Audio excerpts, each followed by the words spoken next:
قبل ما اقول لك الحدوته بتبدا ما تنساش انك تعمل سبسكرايب ولايك لو مش عامل، عشان شويه اليومين دول فزقها معاه شويه. الحدوته بتبدا مع حدوته بيحكيها ذكر بط كده اسمه ماك لاولاده داكس وجوين. الحدوته بتقول ان كان يا مكان كان في بركه جميله، البط فيها بيعوم وبيبلبط وكلهم كانوا سعداء، ولكن في يوم جم بطتين شقيتين كانوا زهقانين من البركه وعايزين ان هم يطيروا يستكشفوا العالم، ولكن اول لما بيطيروا بيهجم عليهم صقر بيوقعهم في غابه مليانه حيوانات مفترسه، ولكن البطتين ما كانوش خايفين وفي بساله حاربوا الحيوانات المفترسه، ولكنهم اتاكلوا عادي جدا لان في الاول وفي الاخر دول مجرد بط يعني. المهم انهم بيموتوا علشان ما سمعوش كلام ابوهم اللي قال لهم لا تخرجوا من البركه. ولو مش واخد بالك يعني فماك بيحكي الحكايه دي ابو الصحاب لعياله عشان يخوفهم من العالم الخارجي، لان هم نفسهم يستكشفوه وابوهم رافض من الموضوع ده عشان خايف عليهم، ده غير ان هو خواف خلق اصلا يعني. بس امهم اللي اسمها بام بتزق ماك وبتنقذ القصه بان البطتين قبل ما يتاكلوا بيجيبوهم امهم وبينقذوا الموقف وبيرجعوهم تاني للبركه بسلام، ده عشان القصه ما تعملش عقده للبطه الصغيره جوين اللي اصلا بتقطع روحها يعني وهي نايمه كل ما ابوها يحكي لها قصه من بتوع القصه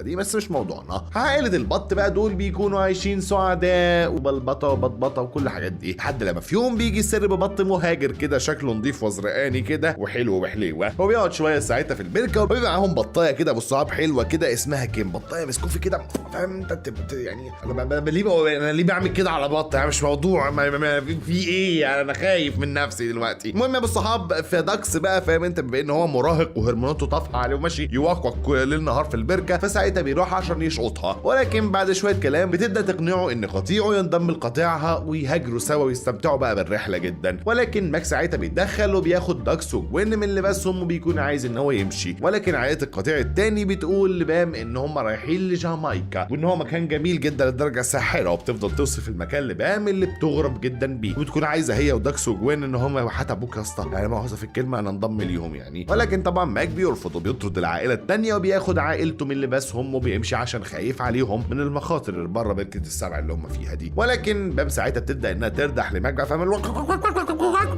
فاهم انت الكلام ده كله على ان هو ايه حابسهم بقى جوه البركه ومفكرهم سعداء، ولكن في الحقيقه بس يعني هو اللي سعيد بالحبسه دي وان هي عايزه تشوف العالم، وداكس وجوين كمان بيدعموها في كلامها ده، لكن ماك برضه بيرفض وبيخلي بام وعيالها يمشوا هم زعلانين منه. ماك بعد كده بيقابل عمه دان واللي بيقول له ان هو سمع خناقته مع عيلته وان هو واقف في صفه 100%، ان هو يتمسك بمعتقداته ويعيش في البركه ويبرطع فيها لحد لما يبقى وحيد شبه دان. ودان اصلا بيبقى بكرش وفقدان وشارب حته ب200 لوحده اصلا ما تفهمش يعني ايه الدنيا معاه، فساعتها ماك بيخاف ان هو يبقى زي لما يكبر عشان رفض ان هو يشوف العالم، وبيقرر ان هو يوافق على طلب عائلته ان هم يسافروا سوا لجامايكا. لما تسافروا الجنود الديمقراطيه وتشوفوا المنتخب وهو بيخسر. المهم يا ابو الصحاب بقى ايه هم بيبقوا سعداء جدا بالقرار ده يعني وبيحضنوه في دخلة عمه دان، فمن الفرحه جوين بتقول للعم دان قضي الامر يا شعلان انت جاي معانا انت كمان، مع ان ماك اساسا وبام ما بيكونوش عايزين ان هو يجي معاهم، ولكن الحمد لله يعني هو بيرفض، بس جوين بتفضل تزن على امه لحد لما يوافق غصب عن امه يعني انت بطه انت كمان والله العظيم. المهم يا ابو الصحاب تاني يوم ايه الشله بتاعت البط بتاعتنا دي بتطير بره البركه وبيكونوا مستمتعين قوي لان هم بيطيروا فيها بقى وحريه بقى وماشيين فرحانين قوي معلش ماشيين بقى فاهم وفرحانين قوي يعني والدنيا لذيذه، ولكن تلك الفرحه لم تدم علشان بيخشوا ساعتها في عاصفه وبيضطروا ان هم يستخبوا في غابه لحد لما العاصفه دي تعدي، ولكن بتيجي فلامنجايه كده عارف انت طائر فلامينجو اللي هي دي فلامنجايه بقى الانثى بتاعت طائر فلامينجو. المهم يعني ان البط بيكون ميت من الرعب بسبب قصص ماك ليه اللي دايما بتيجي فيه فلامنجايه تقتل البط وتاكلهم يعني، ولكن الفلامنجايه واللي اسمها ايرين ولكن الفلامنجايه واللي اسمها ايرين بتقول لهم ايه اللي جابكم هنا في البرد والشتاء كده تعالوا معايا ادفيكم في بيتي، والبط ساعتها بيروحوا معاها غصب لبيتها المهجور وتعرفهم على جوزها هاري واللي بيبقى من اكتر انواع الفلامينجو شراسه ومهاره في الصيد، ولكنه اتشل يا عيني يا ابني يعني، وايرين ساعتها بقت هي اللي تجيب له الاكل لحد عنده، ولما البط بالصحاب بيخافوا بيحاول ان هو يمشي ايرين بتقفل الباب بالمفتاح وتقول لهم رايحين فين يا ولد مش لما نتعشى الاول، وتقوم ساعتها مديها لهم حله عشان يناموا فيها، وده عشان هم ما عندهمش للاسف سرير ليهم، وطبعا بالليل مش محتاج اقول لك ان ايرين وهاري بيناموا يشخروا والبط مش بينام لهم جفنه اساسا عشان خايفين ان هم يتسلقوا بعد كده، بيحاولوا بعد كده بقى ان هم يهربوا اثناء ما ايرين وهاري نايمين، ولكنهم بيصحوا وبيهجموا عليهم وبيحاولوا افتراسهم اثناء سما البط بيجروا في المكان وبيحاولوا ان هم يهربوا، ولكن من دون اي فائده يا صديقي. ومره واحده بتطلع سمكه مفترسه بتاكل جوين وداكس، ولكن إيرين والصحاب بتخليها ترجعهم من تاني، وبيطلع ان كل ده اساسا إيرين وهاري بيكونوا عايزين ان هم يمسكوا السمكه اصلا قبل ما تفترس البط، ان بالليل السمك المفترس بيخش البيت. شايف انا ايه السمك ابن اللي بيخش البيت من غير ما يخبط ده؟ ماما والصحاب ساعتها بقى ماك بيستغرب من طيبه إيرين والحلاوه اللي هم فيها دي هي وهاري يعني، وبيناموا كلهم جنب إيرين وهاري في سرير واحد. يعني هو معلش هم طيبين مش لدرجه ان انت تنام معاهم في سرير واحد يا راجل،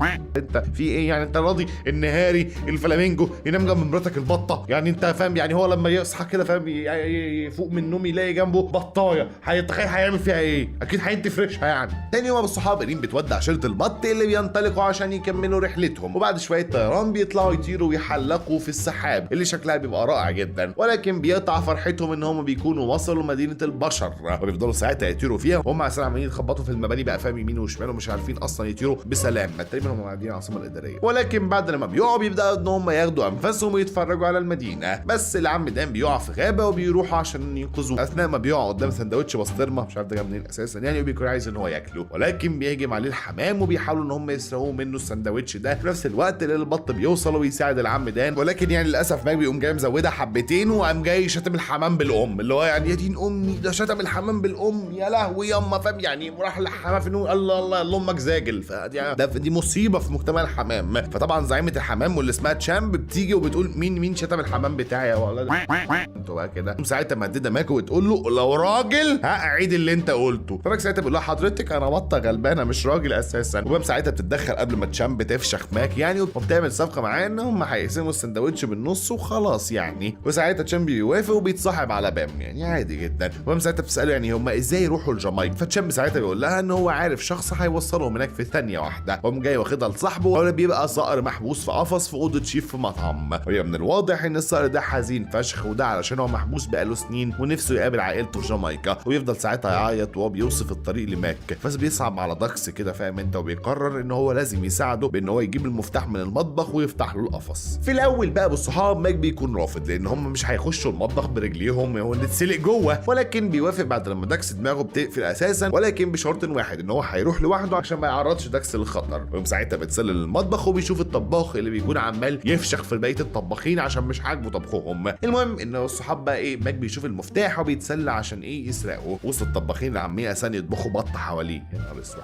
ومنيل، بص في بطايه سوداني هنا وبطايه مسكوفي هنا وبطايه مش عارف ايه، يا نهار اسود ومنيل. المهم يعني بالصحاب ايه ماك للاسف يعني بيطمن شويه ان بام بتكون اتسلت معاه يعني وتساعده يعني ان هو يسرق المفتاح. وبعد لما بام بتمسك المفتاح ماك بيشوف الشيف اللي ماسك السكينه بيفتح بطه محشيه كده، فماك ساعتها بيترعب وبيعمل دوشه وبيخلي الشيف يشوفه وبيروح وراه عشان يقتله، ولكنهم بعد شويه جري بيقدروا ان هم يهربوا بنجاح، وبيلاقوا نفسهم وسط ناس بترقص في قاعه كده فبيرقصوا معاهم حبتين عشان فاهم انت برضو اللحظه تبقى لذيذه كده. المهم بيعرفوا بعد كده ان هم يعدوا منهم وبيقدروا ان هم يحرروا الصقر ويهربوا معاه بنجاح والحمد لله. ساعتها بيقرر ان هو ياخدهم معاه لجامايكا ردا للجميل. بعد شويه طيران كده بالصحاب جوين بتاخد امها على جنب وبتقول لها انا عايزه اعمل حمام. تقول لها يا بنتي ما تعملي، ما انت طائر يا مامي في الهواء عادي جدا يعني، وكده كده دي هتقع على واحد لسه جايب هدوم جديده او واحد لسه غاتل عربيته يعني فاهم، وواحد ساعتها اتريق قال له ها بص هتتكسي ها ده.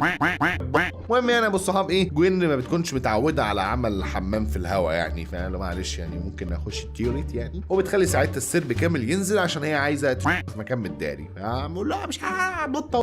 المهم يعني ابو الصحاب البنت تنزل ولكنها برضه ما بتعرفش كده يعني عشان بيبقى في رسمه بطه على باب قبو اساسا. فباك ساعتها بيجي له فضول يعرف في ايه يعني، وبينزل ساعتها هو الباقي القبو ده، وبعد شويه مشي كده بيطلعوا من الباب الثاني في مزرعه وسط شويه فراخ بيعملوا يوجا، فراخ بتعمل يوجا. المهم ان هو اول لما بيشوفوا ماك وعائلته بيرحبوا بيهم جدا وبيكونوا غلبانين يعني صراحه، وبياخدوا ساعتها البط في جوله في المزرعه واللي بتبقى حرفيا جنه للفراخ فيها اكل لا نهائي وحمام سباحه بقى ومساج للفراخ انا من موقعي هذا بتمنى ان انا كنت ابقى فرخه في المزرعه دي او عشان ابقى غالي يعني، انت عارف الفراخ بكام دلوقتي. المهم يعني بالصحاب ان البط بيقعد شويه في المزرعه يلعب ويببط كده لحد لما داكس بيشوف الشيف بيجي المزرعه وبيدي فلوس لصاحب المزرعه عشان ياخد الفراخ للمطعم بتاعه، والفراخ بتبقى مفكره نفسها رايحه في رحله ايه فسحه ايه فسحه. فداكس ساعتها بيسيب عائلته وبيروح عشان يمنع الشيف اللي كان اساسا على وشك قتل، لولا اللي ماك بيوصل وبيهجم على الشيف وبيقول للفراخ على الحقيقه المره وان هم هيتاكلوا اصلا.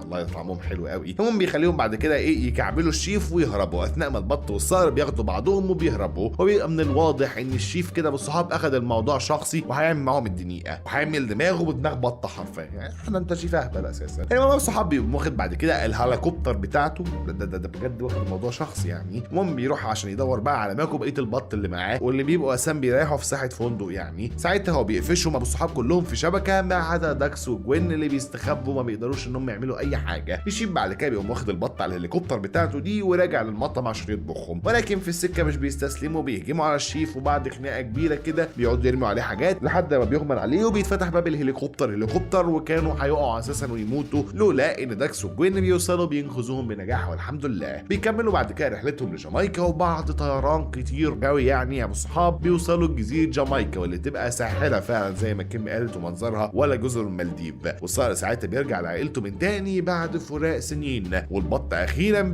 هو الفيلم بيخلص؟ لا والله العظيم لا ده بجد الفيلم كده بيخلص خلاص. ده كنت مستني مغامرات تانية يعني بقى وحبشتكنات واكشن يعني. فين الكلام ده كله؟ مفيش اي كلام، مفيش اي كل ده عادي كده. المهم الصحاب يعني ايه زي ما قلنا الصايب بيرجع لعائلته والبط بيكون اخيرا حقق احلامه وداكس بيقابل كيم وبياخدوا بعض بالاحضان وبيبقى البط غايه في السعاده وبيرقص على اغنيه جده عالي عنده بطه ايه المهم انا بالصحاب في الربيع بقى البط بيجهز نفسه عشان يرجع لبركته من تاني، ولكن ماكن المره دي هو اللي بيقنع بام ينطلقوا في مغامراتهم لقطب الجنوب عشان يرجعوا شويه بطريق تايهه كده. وفعلا بام بتوافق وبينطلقوا في مغامره جديده. الحدود تبدا مع ولد صغير كده اسمه فلينت، وبيبقى الواد ده يعني بيقول ان هو مثال على الجد والاجتهاد والمثابره والسعي في الطريق بتاع الحلم بتاعه. وتشوف هو في المدرسه وبيبقى طالع كده عشان يعرض على زمايله اختراعه الجديد اللي هو عامله، وبيقول ان المشكله اللي الكل بيواجهها دلوقتي في العالم ان احنا مش عارفين ان احنا نربط الجزم بتاعتنا. والله انا فعلا وانا عيل صغير ما كنتش بعرف اربط الجزمه بتاعتي. المهم بيبقوا العيال فعلا رباط الجزمه بتاعتهم مش مربوط اصلا، فبيقول لهم انا اخترعت كده سبراي بترش على رجلك بيعمل لك جزمه يا بالحاج. عارف انت يعني مفيش اسهل من كده. عارف يعني سبراي صغير كده فاهم يعمل لك الجزمه اللي انت عايزها. المهم بيرشوا على رجله فعيل بيساله طب يا ترى بقى هتقلعه ازاي؟ فعمك فلينت بيبقى اللي هو ياما انا ما عملتش حسابي ان احنا بنقلعه. فالعيال طبعا بتفضل تتريق عليه وتضحك عليه وهو بيبقى حزين جدا والله سايب عليا. المهم بيروح البيت وهو بيعيط وبيفضل يحاول ان هو يفك الجزمه دي ولكنها مش بتتفك خالص وبيفضل يعيط بقى كده. فامه تدخل عليه وبتقول له ان هو ما يزعلش حتى لو العيال المتنمرين موجودين في كل الافلام والمسلسلات الامريكي دول اتريقوا عليه وكل علماء كده كده يا اسطى في بدايتهم يعني كانوا الناس كلها بتتريق عليهم وفاكرينهم ان هم مجانين يعني. فانت مجنون يا عم الحاج قصدي يعني انت مش زي مش فاهم انت. المهم بتكون امه جايبه له هديه كده عباره عن بلطو علماء وبيبقى طبعا واسع عليه وبيبقى فرحان بيه جدا اللي هو الله. وامه بتقول له ان هو يامن بنفسه وان هو هيوصل لكل اللي بيتمناه ويكمل سعي في حلمه وان هو هيحقق كتير ثقه في المستقبل. طبعا الواد بيفرح جدا بكلام امه ده وبيتحمس كده وبيرسم لنفسه صوره خياليه كده وبيعلقها على الحته اللي جنبه اللي عليها ايه صور العلماء اللي هو راسمها برضه. المهم يبقى الشغف عالي قوي عنده. بيروح كده على المختبر بتاعه الصغير اللي معمول له في الجنينه بتاعه البيت وبيفضل بقى يخترع اختراعات كتير كده وبيكبر الولد وبيخترع بقى ايه تلفزيون بيمشي لوحده وجيل بيطلع شعره انسان آلي بيقرا افكار وحاجات عجيبه كده. ولكنها للاسف بيكونوا كلها اختراعات فاشله زي ما انت شايف كده وناقصها حاجه يعني في حاجه بتبقى ناقصه في الاختراع. المهم نعرف ان القريه اللي هم عايشين فيها دي موجوده وسط المحيط اساسا والاكل اللي موجود فيها عباره عن سردين لدرجه ان هم اتشهروا اساسا بالسردين وحرفيا يعني مفيش اي اكل في القريه دي غير السردين بس. طبعا عمك فلينت بيبقى شغله الشاغل كله وسعيه في الحياه وهدفه ان هو يخترع اي حاجه ويخترع كده اختراع للقريه بتاعته ده يخليهم ياكلوا اكل كتير جدا واكل تاني غير السردين اللي احنا قرفنا من امه ده. المهم الحاج بيخترع اختراع كده من خلاله يقدر ان هو يحول الميه لاكل وبيكون بيساعد في الموضوع ده القرد بتاعه اللي اسمه ستيف. قرد كده هو عامل له جهاز بيتكلم منه. المهم بعد ما بيجرب الاختراع بتاعه ده عشان يعمل الاكل بيبقى خلاص على اخر لحظه والاكل هيتكون والموضوع بيبوظ والكهرباء بتقطع وليله سودا يعني. المهم ابو الصحاب بيبقى الاختراع بتاعه ده محتاج شويه كهرباء حبتين زياده كده عشان يشتغل. لما بيروح بقى عشان يصلح الكهرباء بتاعه البيت ابوه بيقفشه بيقول له ان هو متضايق منه جدا وبيقول له بقى يا ابني بالله عليك يا ابني سيبك من الهبل اللي انت بتعمله ده يا ابني وتعالى اشتغل معاه في محل السردين بتاعنا يا ابني. عارف انت اللي تحسه قوي عبد الغفور البرعي الراجل ده بشنبه الكبير ده. الراجل ما عندوش عينين عنده بس شنب وحواجب. المهم عمك فلينت بيبقى متضايق منه جدا عشان هو ابوه مش فاهمه خالص وشايف ان هو كل اللي بيعمله ده هبل وخلاص يعني. امه لما ماتت كانت بتشجعه زمان وخلاص يعني امه من ساعه لما ماتت الله يرحمها من 10 سنين كده ومحدش بقى مآمن بيه ولا حد بيشجعه يعني. خلينا مختلفين يعني هو هبل سيكا. المهم بعد كده بيقرر فلينت ان هو يشتغل مع ابوه عشان ابوه ما يزعلش منه يعني. وبنشوف بقى ان في اعلان عن مدينه ملاهي هتتفتح في المدينه السردينيه دي وبقى الافتتاح بتاعها النهارده وبيبقى الافتتاح يا عم الحاج هيكون فيه ابن صاحب الملاهي اللي يبقى واد متدلع ومتكبر جدا وداخل المحل بقى ومعاه بنات فاهم انت بيفضل يغلس على الواد فلينت شويه كده ويبهدله عيل متنمر ابن وز اساسا طبعا عشان هو واد غني وابن لذينه وكده. المهم اصلا زي ما ما انت توقعت كده الواد ده كان مع فلنت في المدرسه وكان بيتريق عليه من اياميها، هو شغال دعماسه في الواد فلنت من ساعتها. المهم بعد كده بنشوف ان ابو فلنت قال له ان هو هيروح الافتتاح عشان يشوف ايه الحوار اللي هناك، فبيقول له فلنت روح يا حاج ورا يهمك يلا اتكل مع السلامه انت. واول لما بيمشي من هنا بيروح عمك فلنت ياخد البلطو بتاعه من هنا وبيروح هو وستيف الايرد ده معاهم الاختراع عشان يروحوا ايه على المحطه بتاعه الكهرباء عشان طبعا يشغلوا الاختراع عشان الاختراع محتاج طاقه كبيره زي ما انت فاهم. المهم لما بيروح هناك بيلاقي ان الحارس على ابنه وقفه عشان ايه مش عايز ان هو يضيع مستقبل ابنه بالهبل اللي هو بيعمله ده، ولكن بيقدر عمك فلنت ان هو يسيبه ويدخل محطه الكهرباء. وبيبقى عم الحاج في الوقت ده في مذيع كده في قناه اخباريه بتكون البت دي اسمها سام، بيبقوا عايزينها بقى البت دي انها تغطي الخبر اللي بتاع الافتتاح بتاع الملاهي السردينيه دي عشان المذيع اللي هيروح مكانها مش هيقدر ان هو يروح، تقريبا بيقرف من السردين. المهم طبعا هي بتفرح جدا وما صدقت حد لاقي. بعد كده بالصحاب بتروحوا بتبقى متوتره جدا قدام الكاميرا وبيبقى الافتتاح شغال بقى وبتبقى مدينه ملاهي كبيره جدا وفيها العاب كتير وحوض سمك كبير كده في سردينه واحده بس، يعني حوض سمك كبير جدا مفيش غير سردينه واحده بس، تقريبا دول هيزغطوه لحد لما تكبر. المهم بقى نشوف ان عمك فلنت في نفس الوقت ده بيوصل الجهاز بالكهرباء، ولما بيبدا ان هو يشتغل بيجي الامن عشان يوقفه، فالجهاز بيقوم جاي طاير منه وبيمسك ساعتها عمك فلنت فيه وبيطير معاه وبيروحوا بقى على الافتتاح وبيبهدل الدنيا وبتبقى البت سابت حرجت طبعا بسبب اللي عمله فلنت عشان وقعت الكاميرا وبقى شكلها زباله اساسا، يعني البت هبله زيه زيها يعني. المهم يعني لحد لما في الاخر عمك فلنت بيتحبس جوه حوض السمك الكبير ده وبتبقى الناس كلها متضايقه من امه طبعا بسبب اللي هو عمله ده. المهم بعد كده بيهرب بسرعه وبيروح على النهر وبيستخبى تحت الجسر عشان ما حدش ياخد باله منه، فتبقى ساب هناك اصلا متعصبه منه جدا عشان اللي هو عمله ده وانها اترفدت من الشغل بسبب اللي حصل وبسبب فلنت خاصه يعني. المهم يعني هي بتقول له كل اللي انا فيه ده بسبب الاختراع بتاعك يا عميتينك انت والاختراع بتاعك. المهم فجاه كده يا ابو الصحاب الدنيا بتمطر سندوتشات همبرجر من الكبيره كده فاهم انت اللي فيها حته لحمه كبيره كده، الله جوعتني، وبيكون نازل معاها اصلا رق بصل ورق طماطم ورق خس ورق مستردة وبيضه مقليه وترابيزات بينجو وبلياردو، والله ناقص ينزلوا لنا ترابيزات بينجو وبلياردو. وبيبقى عم الحاج كل الناس مستغربين من اللي حصل ده، بس بيبقى عمك فلنت فرحان جدا عشان الاختراع بتاعه نجح يعني، والناس طبعا بتفرح وبتفضل تاكل بقى وهم يا مام، والخبر بقى عم الحاج عمتك سام بتغطيه وبيبقى بص ايه. المهم ابو صحاب بعد كده بيجي الحارس بتاع الامن وبيبقى عايز ان هو يقبض عليه، بس الناس بتقول له يا عم الواد ده جامد الله فيه ايه، الواد اكلنا ومشربنا همبرجر، احنا حد كان لا ده احنا كنا بقالنا طول عمرنا ناكل سردين، ده اكلنا همبرجر، ده احنا ممكن نعبده فيها دي. المهم بعد كده بنشوف ان عمك فلنت راح لابوه فضل يتحايل عليه عشان هو يكمل الاختراع بتاعه، واديك شفت ان هو نجح بقى اهو، فابوه بيوافق. وبعد كده بتروح عمتك سام بقى مع عمك فلنت على المختبر بتاعه وبتبقى مش مصدقه ان هو مخترع عبقري قوي كده، وبيفضل بقى يكمل في الاختراع بتاعه يصلح من عنده، بيفضل ينزل اكل من السماء وهو في الجو كده عادي جدا. هو انت افهم اللي حصل، هو الاختراع محتاج طاقه فالبرق بيدي الطاقه للاختراع وبياخد الاختراع ميه من السحاب فالدنيا بتبقى زي الفل يعني، فبيتعمل كل اللي انت عايزه. المهم بعد كده الرئيس بتاع المدينه بيقول ان هو عايز يتكلم في الاختراع بتاعه ده عشان الناس بقت هتحبه وهيجيب ناس للمدينه وسياحيه ويبقوا اغنياء بقى والدنيا دي كلها، وينزل اكل كتير للناس بقى وفاهم انت وايه، وينزل لنا شويه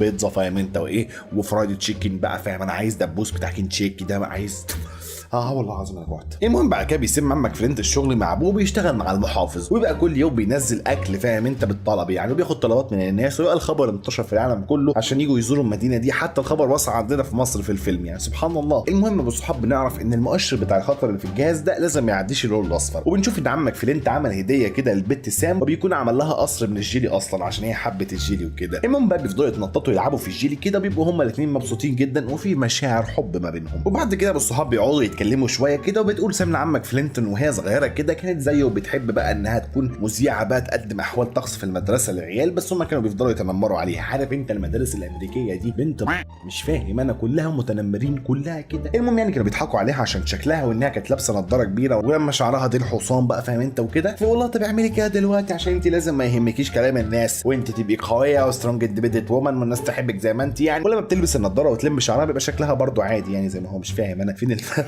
يعني انا مش فاهم ايه اللي حصل يعني. المهم يبقى هما الاثنين يعني وقعوا في حب بعضهم البعض. وبعد كده عم الحاج المحافظ بيتصل بعمك فلنت وبيقول ان هو الاسبوع الجاي هيكون في افتتاح لمكان جديد في المدينه عشان بقى ايه الناس جايه من كل حته في العالم عشان الحدث بتاعهم وكده. بعد كده الصحاب بيروح عمك فلنت وبيبقى عازم ابوه في المطعم وبتكون السماء بالصحاب بتمطر في الوقت ده لحمه، حرفيا كنت سامع مثلا كده يقول لك لو السماء مطرت لحمه اهو دي السماء مطرت لحمه. المهم بيقول عمك فلنت يعني لابوه على المحافظ قاله له كده، وطبعا بيبقى فرحان بيه جدا، بس ابوه بيبقى زعلان من اللي بيحصل وبيقول له الموضوع مش هيكون كويس ليك خالص عشان يا ابني بص كده حواليك الدنيا بتمطر لحمه كبيره فشخ وبتكسر الحاجه اللي حوالينا وانا مش فاهم انت مش واخد بالك ازاي يعني الله. المهم ابو الصحاب عمك فلنت بيقولوا انت مش واخد بالك ان انا عايز انجح وابقى مخترع عظيم وانت مش عايز اساسا ان انا اعمل كده وعلى طول بتحبطني وعايز تشتغل في محل السردين يا اخي عمتينك انت محل السردين. وما قالوش يا عمتينك انت محل السردين بس ده ايه اندماجا مني في الدور يعني. المهم يعني بيقول له ايه خلاص بقى ايه انا حر وانت حر واتكل على الله يعني. بعد كده الصحاب بيمشي عمك فلنت وهو زعلان جدا يعني وبيلاقي ان فعلا الدنيا بتمطر سندوتشات سندوتشات كبيره وحجمها يخض كده. واحد جاي سندوتش الهمبرجر ده ايه ده مش سندوتش همبرجر طبيعي، ده هو اللي هياكله البني ادم مش انا اللي هاكله. المهم بيروح للمعمل بتاعه وبيلاقي ان المؤشر بتاع الجهاز على اللون الاصفر، ومعنى كده ان في مشكله. فبيلاقي ان المحافظ جاله المختبر وبيبقى المحافظ تخن جدا، ما تفهمش اكل كتير ولا اكل ابنه شخصيا، ما علينا. المهم يعني بيفكروا بقى بالاسبوع اللي جاي والافتتاح وكده، وبيقول له ان هو هيحضر له وليمه كده اكل كده ايه ينزلها من السماء. فعمك فلنت بيقول له بص يعني انا مش عايز احبطك يعني، بس الجهاز بينزل اكل كبير جدا وفي مشكله ولازم انها تتحل. فالمحافظ بيفضل يلعب في دماغه كده ويقول له لا كمل يا اسطى كمل، انت بتعمله ده كويس ونزل اكل كبير، والاكل الكبير يعني هاكل ناس كتير. ويفضل بقى يقول له بقى انت عايز تبقى عظيم، ما تنساش حلمك والكلام ده، فاهم انت. وعم فلنت طبعا عيل اهبل وبيسمع كلامه وبيكمل شغل. المهم بعد كده بنشوف ان عمتك سام شافت في جهاز الارصاد اللي عندها ان في مشكله وكارثه هتحصل في المدينه. وبنشوف بقى ان في يوم الافتتاح قبل ما عمك فلنت يفك الشريط بيلاقي ان عمتك سام جات له كده وبتقول له على ان في كارثه هتحصل هنا، ولكنه مش بيسمع كلامها وبيفك الشريط عادي. وبيلاقي ان في عاصفه كبيره داخله عليهم بسبب الاكل، والناس كلها بدات بقى انها تهرب من هنا وتروح هنا. ولما بيروح على الجهاز عشان يصلح المصيبه ده لقى ان المحافظ عمال يطلب اكل كتير جدا من الجهاز، وده طبعا خلى الجهاز يخرج عن السيطره، ما انت عمال تهبد على الكيبورد. المهم بعد كده بالصحاب بتبقى البت سام بتبث خبر كده عن الكارثه اللي هتحصل في العالم ده كلها بسبب الجهاز والاكل اللي بينزل من السماء، وان الناس كلها لازم تخلي بالها، وبيفضلوا يحاولوا ان هم يوقفوا الاكل المتحول ده شويه شويه هيكوننا اساسا. بعد كده بالصحاب بنشوف بقى ان عمك فلنت اعتذر لابوه وابوه سامحه وقال له ان انت عبقري يا ابني وهتنقذنا كلنا لا تقلق. المهم بعد لما الناس بتحاول انها تهرب المحافظ خلع عسان وسابهم كلهم عشان ده عيل. وبيبقى عمك فلنت والبت سام والواد بيبي برنت ده بيحاولوا ان هم يوصلوا للجهاز عشان يدمروه، وبيتصل عمك فلنت وابوه بيقول له ان هيبعت له ملف معين كده، الملف ده هيدمر بيه الجهاز يعني. وبيبقى ابوه سام مش فاهم اي حاجه في الاجهزه والاختراعات بتاعه المختبر بتاعه ده. وبيبقى عم الحاج في الوقت ده عمك بيبي برنت بلعته فرخه اساسا، بس بيقدر ان هو يتحكم في جسمها كانه هو جسمها شخصيا، وبيتقاتل مع الفراخ الثانيه لحد لما عمتك سام وعمك فلنت يوقفوا كل اللي بيحصل ده. علشان قلت لك من شويه عم الحاج الاكل هياكل الناس، هو اكل الناس فعلا. المهم بعد كده بنشوف ان هم وصلوا الحمد لله المكان كده عباره عن فول سوداني اساسا، وبيبقى عم الحاج ده مركز العاصفه، وبتبقى البت سام عندها حساسيه اساسا من الفول السوداني، فبيقول فلنت ليها انها تسيبه وبيقطع الحبل لما مش بتقدر انها تسيبه. بعد كده ابو الصحاب بياخدها على السفينه عشان تديها حقنه الحساسيه، وبيفضل عمك فلنت يحاول ان هو يفجر الاله، بس بيلاقي ان الملف اللي ابوه بعته له بتاع التدمير هو فيديو القطه اصلا. وبيلاقي عمك فلنت الاسبريت بتاع الجزمه بتاعه بتاع زمان معاه، فبيقوم جاي يرشه على الجهاز وبيفجر الجهاز، وبنخلص من الجهاز والدنيا بتبقى تمام التمام والدنيا زي الفل يعني. المهم نرجع شويتين لما كان بطلنا اللي اسمه فلنت لوكود لسه طفل صغنون، كان بيتفرج على التلفزيون وبيقول انا نفسي ابقى عالم عبقري زي مثلي الاعلى تشستر في. تشستر وهو في ثانوي اخترع اول اختراع ليه واللي هو فود بار، وطورها اكتر واكتر وبقت عبوه فيها كل حاجه الانسان بيحتاجها من غذاء بقى والحاجات دي كلها، وطعمها حلو. ودلوقتي اي عالم صغنن عنده فكره عبقريه ممكن تغير العالم كله، وده اللي ألهم فلنت وحصلت كل الاحداث بتاعه الجزء اللي فات. وبعد لما انقذ العالم بالاختراع بتاعه اللي بيحول الميه لاكل بعد لما خرج عن السيطره ورماه في بركه ميه، اتفق مع حبيبته سام انهم يفتحوا مختبر سبارك صوت، واغلب صحابه انضموا ليهم. بعدها بيجيله منطاد من شركه لايف كور، وشركه لايف كور دي بتاعه تشستر في. المهم تشستر بيطلع من المنطاد وفلنت بيجي وبيسلم عليه، وبيعرف ان ده مش تشستر وان ده مجرد بس هولوجرام لتشستر. المهم الهولوجرام بيقول لفلنت واصحابه ان الامم المتحده طلبت من شركه لايف كور والعباقره بتوعها ان هم ينظفوا العالم من الفوضى اللي عملها فلنت، ومن الاماكن دي الجزيره اللي فلنت عايش عليها حاليا. فقبل ما يصلحوا الفوضى اللي حصلت هينقلوا السكان كلهم لكاليفورنيا ما عدا فلنت، وهو هينضم مع تشستر في لايف كور او الشركه بتاعت لايف كور. وبعد لما السكان بيمشوا الهولوجرام بيكلم تشستر الحقيقي وبيقول له ان هو فضى الجزيره وهنبدا بقى ننفذ خطتنا. في كاليفورنيا بيصحى فلنت لاول يوم عمل في شركه لايف كور، وبيقابل مساعده تشستر واللي بتبقى قرد بدماغ بشريه اسمها بارب، وبتديله البطاقه بتاعت الشغل هو والقرد بتاعه اللي اسمه ستيف، وبتاخدهم في جوله في الشركه. وفلنت بيكون هيطير اصلا من الفرحه وان هو في شركه لايف كور وشايف كل الاختراعات قدامه. وفلنت دلوقتي بقى مخترع عادي زي بقيه المخترعين اللي في الشركه، ودلوقتي هو عايز يبقى مخترع في اي بي او يبقى ليه مكانه خاصه، وعشان يبقى في اي بي او مخترع عبقري ليه مكانه خاصه لازم يقدم في الاختبارات اللي بتتم كل 6 شهور وينجح بفكره عبقريه، ويروح بعد كده المكتبه الصغير وسط المخترعين اللي بيحاولوا برضو ان هم يتجهزوا للاختبارات. فلنت بيبدا ان هو يدور في اختراعاته على اي حاجه تنفع تبقى عبقريه، ويعين ابو الصحاب ابوه بيبقى متشحطط معاه، مره يصغره مره يخبطه في ترابيزه خفيه ومره يجمده، وليه يا عم الصحاب سعادتك. والمهم ابو الصحاب اخيرا ال6 شهور بيعدوا وبتبدا الاختبارات، بيحضر جمهور كبير وبيطلع تشستر على المسرح يقدم الفود بار الجديده بتاعته واللي بنكهه جديده، هي بنكهه يعني بطعم جديد. المهم انها تنزل الاسواق في خلال اسبوعين. يبدا بعد كده يعلن عن المخترع اللي هيترقى وبيقول ان هو جاي من جزيره وعنده شعر طويل واسمه فلنت، بس بيطلع ان هو فلنت تاني اساسا واخترع عربيه بتمشي بحب القطط، والله العظيم بتمشي بحب القطط. طبعا فلينت بيبقى حزين وبيروح البيت بتاعه. في المسرح باربي بتخش على تشستر وبتقول له ان هم خسروا القوات A و B و C على الجزيره ومفيش اي قوات تانية نبعتهم. فتشستر ساعتها بيقول لها احنا محتاجين حد نضحي بيه، حد يكون عارف الجزيره وذكي ولكنه ساذج، شخص بيعتبرني قدوه ومستعد يعمل اي حاجه بقولها له. وطبعا الشخص ده يبقى مين؟ هو فلينت. باربي بتروح له بتقول له ان تشستر عايز يقابله، وتشستر ساعتها بيقابله بيقول له واحنا بننظف الجزيره واجهتنا صعوبات، حاجات احنا ما كناش متوقعينها، زي وحش كده على شكل همبرجر هجم على طاقم التنظيف وقتلهم، وده معناه ان الجهاز اللي بيحول الميه لاكل لسه شغال وحول الجزيره كلها لغابه وبيئه للكائنات العجيبه دي. مش بس كده، الكائنات بتحاول انها تتعلم السباحه، ولو اتعلمت السباحه دي تبقى مصيبه بالصحاب، ما تبقى تنتشر بقى في كل حته في العالم وتدمر كل حاجه. تخيل انت وحوش عباره عن اكل اساسا ضخم يعني انت متخيل همبرجر ياكلك بدل ما انت تاكله. المهم بالصحاب تشستر عمل مفتاح، لو المفتاح ده اتحط في الجهاز هيدمر الجهاز بكل حاجه اخترعها، ولكن تشستر بالصحاب وفريقه مش عارفين يوصلوا الجهاز اصلا، فبيكلف فلينت بالمهمه دي ان هو يلاقي الجهاز ويحط المفتاح ويدمره، ومقابل ده هيبقى واجهه الشركه وبطل العالم كله، ولكنه ما ينفعش يقول لاي حد ولا اي حد من قرايبه، محدش المفروض يعرف الموضوع ده خالص. طبعا فلينت اول حاجه بيروح يعملها انه بيروح يقول لسام، فسام ساعتها بتقوم جايه قايل له والله ابدا لازم اجي معاك، فابوه ساعتها بيسمع فبيقول له ابدا انا جاي معاك برضه، وبياخدوا معاهم بقى بالصحاب مساعد سام واللي اسمه ماني والشرطي والواد الممل البضاع اسمه برنت اللي لابس فرخه ده. المهم ابو الصحاب بيتجهوا للجزيره على السفينه بتاعه ابو فلينت، ولما بيوصلوا بيلاقوا الجزيره في حاله يرثى لها، فبيسيبوا ابو فلينت على السفينه وبيخشوا يدوروا على الاله. بعد شويه تدوير ابو الصحاب في الغابه بيلاقوا المكان اللي الهمبرجر هجم فيه على فريق لايف كور، بيخشوا بعد كده يدوروا على اي حد يكون ناجي هنا ناجي هنا، وبيلاقوا علبه بتتحرك فبيفتحوها وبيطلع جواها فراولايه حيه. انت متخيل فراولايه صغنونه كده والله كيوت قوي حيه، ده انت تصعب عليها كلها. طبعا هو بيخافوا منها ولكنها بتبقى كيوت قوي يا ابو الصحاب، والله فراولايه كده كيوته يعني صغنونه. فسام ساعتها بتاخدها ترفعها وبتوريها لفلينت اللي كان خايف اصلا منها، وفجاه بتاخد المفتاح من رقبه فلينت وبتطلع تجري عشان تلعب بيه. فلينت بيروح وراها وبيلاقيها اخذت المفتاح.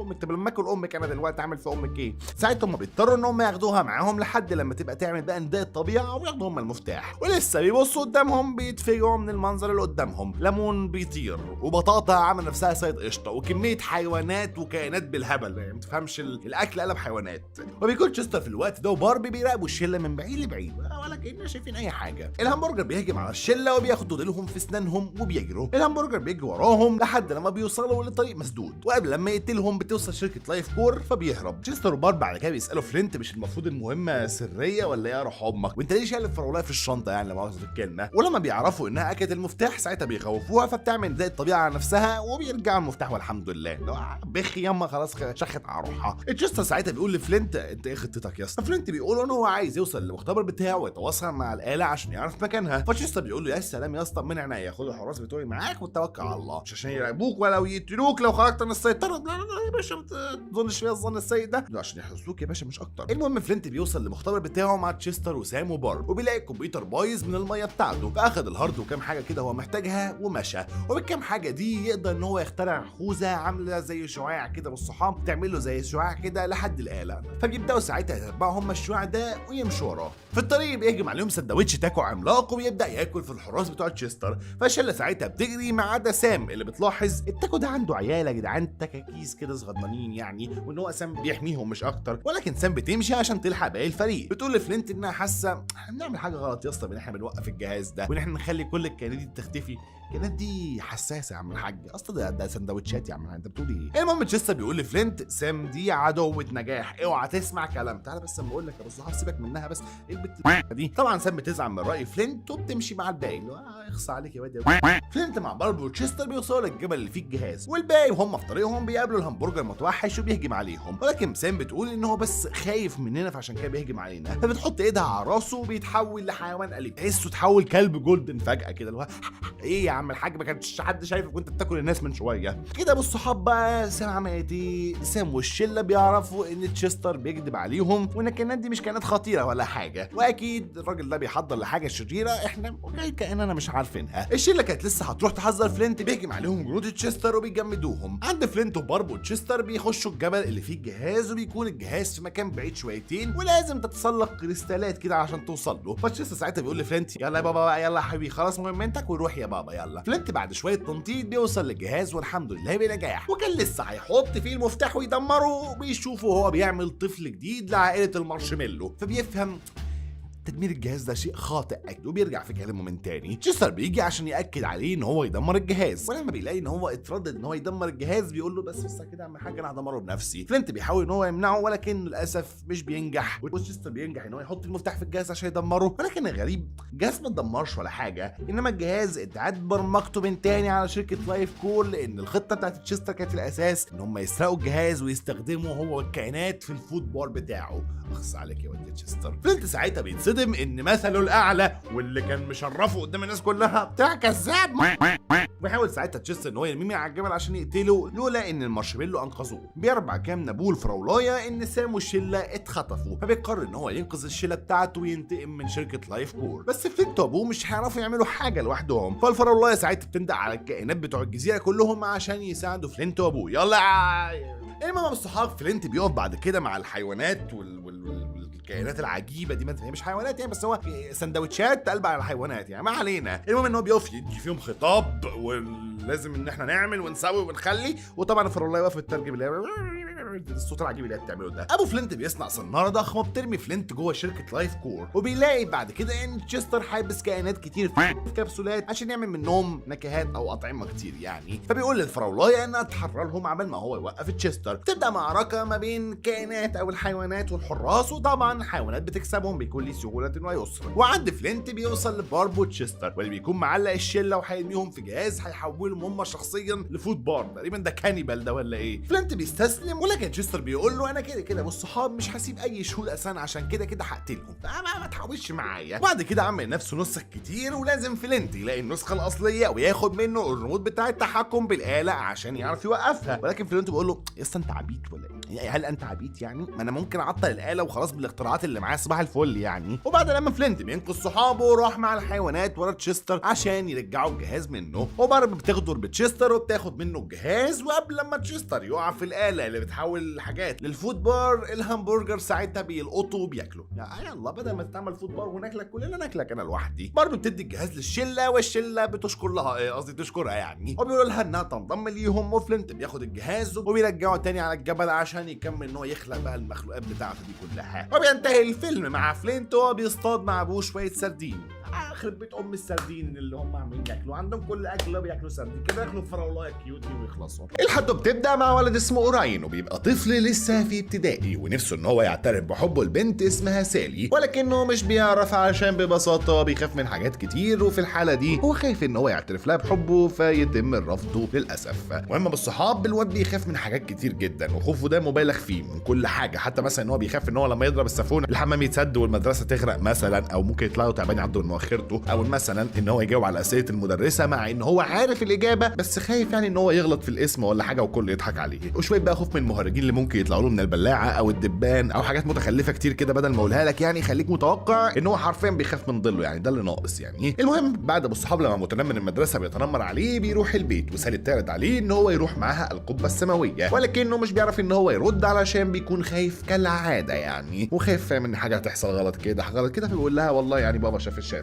قصدي يعني اهلي رفضوا، فساعتها بيمشي للاسف وهو حزين. بعد كده بقى ايه لما بيوصل بيته بيسالوه يعني يا اسطى انت ليه مش عايز تروح يا ابن الجزمه يا حيوان يا كاره الملذات والفرحه انت، مع اننا احنا موافقين يا بابا، ولكن هو والله ابدا ما طلع من البيت ترفضني ولا حاجه كده ولا مش عارف ايه ليه وانا عبيط. انت عبيط المهم بالصحاب بقى ايه بالليل بنخش جوه دماغ اوراين شويه، وبنعرف الواد ده تفكيره يعني بعيد شويتين عن تفكير الاطفال اللي في سنه، يعني مثلا لما بيتفرج على كرتون بيقعد ينتقد الكرتون ان هو مش واقعي، يعني ان الشخصيات لما بتموت خلاص في الكرتون يعني النهايه كده، ما ينفعش ان الشخصيات ترجع لحياه من تاني، وان فكره الموت حقيقه مطلقه ما يقدرش ان هو يهرب منها، ودي فكره مرعبه اصلا، ده غير اصلا ان هو كمان الواد خواف خلق صباح الفل يعني. وبيحاول ساعتها يفكر في شكل الموت ده وبيتوصل ان هو لا شيء، ولكن الشيء ده عباره عن سواد وصمت، وبكده هو في شيء ازاي لا شيء يعني. المهم يعني عشان ما بوظلكش دماغك هو بيتوصل ان الموت ممكن هو الحاجه الوحيده اللي مش ممكن تتخيلها حرفيا يعني، وده بالنسبه لعيل كافر زي زي ده، انما احنا عندنا حاجات كتير زي الجنه وربنا يعني، فاهم؟ الحاجات دي كلها مش موضوعنا يعني. المهم ان اهله بيلاحظوا ان اوراين عنده فوبيا من الظلام، بس فوبيا من الظلام بس. المهم يعني الواد يعني مش بيعرف ان هو ينام الا والنور والباب مفتوحين ده، ولسه بيكون ناوي ان شاء الله ان هو يتغلب على الفوبيا وينام بقى والنور مفتوح، ولكن بتيجي صاعقه برق بتضرب كهرباء البيت كلها وبتطفي النور. واوراين شويه وشويه كان هيعملها على نفسه، لان زي ما قلت لك اكتر حاجه اوراين بيخاف منها هي الظلام. فبعد شويه محاولات بتفشل كده بيقوم مزعق للظلام وشتمه بالام. فصراحه الظلام بياخد على خاطره كده وبيزعل، بيقوم جاي متجسد له وظاهر له بيقول له يعني ايه يا اسطى عيب كده تشتمني بامي يعني؟ ولا انا زهقت من امك؟ انت كل اللي بتصوت وتزعق عشان خايف مني؟ في ايه يا عم الحاج؟ الله انا مش بعمل لك حاجه اساسا. في ناس كتير يا اسطى بتخاف مع الظلام يعني، لكن انت اتفوقت عليهم كلهم لدرجه ان الظلام ذات نفسه يا ابني ظهر لك. انت عايز ايه تاني يا بابا؟ فساعتها اوراين بيفضل يقنع نفسه بان يا رب اكون بهلوس، يا رب اكون بهلوس، يا رب اكون بهلوس، وان الظلام ده مش حقيقي، انما هو فقط بس غياب للضوء، يعني هو اثر جانبي لعدم وجود الضوء ووجود الظلام يعني. فساعتها الظلام بيقول له امال انا بتكلم معاك ازاي يا ابني الهبله انت؟ وساعتها مشغل فيلم عشان يشرح له الموضوع اكتر بقى. الفيلم بيقول ان الظلام موجود بقاله اكتر من 500 مليون سنه من ساعه ما الضوء اتكون. بس كده الفيلم خلص. امال انت فاكر ايه معانا؟ الفيلم خلص كده، السلام عليكم خلاص الحمد لله. المهم يعني ان الظلام بيقول ان هو زعلان وبائس لان هو ما اختارش يبقى كيان بيخوف الناس وملايين الناس بتخاف منه، انما هو بس شخص عايز يعمل شغله ومش مستحق كل الكره ده يعني. الله يا عم انا ما عملتش حاجه كبير يعني، ده غير ان هو بيحب البشر اصلا وانا مش عايز اذيكوا يا رجاله. فساعتها اوراين بتفهم الموضوع وبيعتذر له ان هو شتمه بامه، معلش ان انا اسف ان انا قلت على امك. فالظلام ساعتها بيقول له ان هو ايه، بص يا اسطى تعالى معايا يوم شغل كده وساعتها انت هتعرف ان مفيش حاجه تخاف منها اساسا وكمان هتحبني. ولكن اوراين طبعا بيرفض عشان خايف طبعا من كل الاحتمالات السيئه اللي ممكن تحصل. فالظلام بيقول له براحتك استمتع بقى بحياتك مع كل الخوف اللي فيها يا عيل يهبل. فالواد اوراين ساعتها بياخد الكلام على صدره قوي كده وبيقعد يفكر فيه وعن كميه الحاجات اللي هو بيخاف منها، وبيقرر ساعتها يروح لمغامره ولو مره في حياته. والظلام ساعتها بياخده على ظهره وبينطلق بيه. بس قبل ما نكمل فبنطلع في المستقبل وبنعرف ان دي حدوته بيحكيها اوراين الكبير لبنته اللي بتخاف من الظلام اساسا، ولكنها طبعا مش بتقتنع بالحدوته دي عشان الظلام مش حقيقي، انما هو فقط غياب للضوء، يعني اثر جانبي للضوء مش اكتر ولا اقل. فاوراين ساعتها بيضحك وبيقول لها خلاص بقى بما ان حدوته قبل النوم ملهاش لازمه فاسيبك تنامي في الظلام بقى.